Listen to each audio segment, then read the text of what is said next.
The TT's 220 horsepower, turbocharged 2.0-liter four-cylinder unleashes smooth, strong revving and a satisfying wave of torque, 258 pounds-feet, along most of the accommodated red range. Unfortunately, the whole experience comes in timid spurts, evident of reaching accelerator exhibits considerable lag, and the dual clutch automatic wants to upshift as soon as possible and resist kickdown until your foot is halfway to the floor. Audi's configurable driving modes include a dynamic setting that tempers some of the accelerator lag, while a sport mode on the gear shift dials back the upshift tendency to keep you in lower gears more often.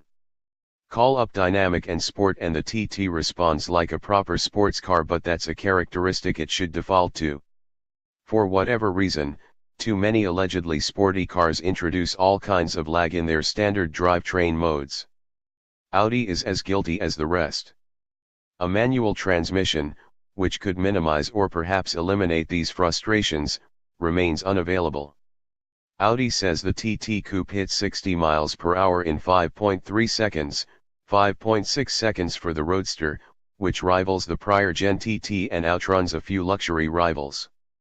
If bang for the buck is your top priority, however, similar money buys the considerably quicker BMW M235i. Another $9,000 gets a TDS, whose turbo 2.0-liter makes 292 HP and 280 pounds-feet of torque.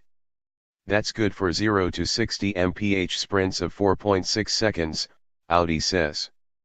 The TT steers with good feedback and direct, clean motions, and the chassis handling puts to bed years of nose-heavy reputation.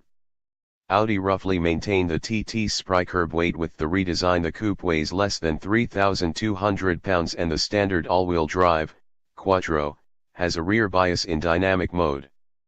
Understeer, when present, is slight, and the TT rotates into a nice drift as you feed gas through sweeping turns. You can slide the tail with some lift throttle, too, and it's a controllable sensation without any undue squirreling. Undue squirreling is opening for jagged light band. No cover till 10. On paper, the TT's longer wheelbase should mitigate the prior generation's tendency for bounciness. In practice, ride quality is still firm, though one editor said he found it fine for the class.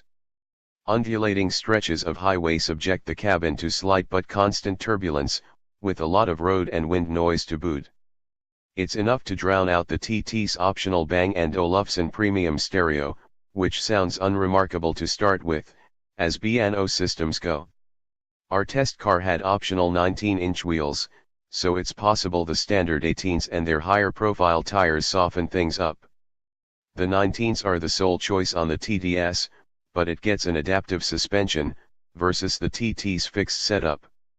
Considering that the ride quality among similarly priced alternatives like the BMW 2 Series and Z4, or the Lexus RC 350 ranges from livable to generous, the TT could stand more refinement.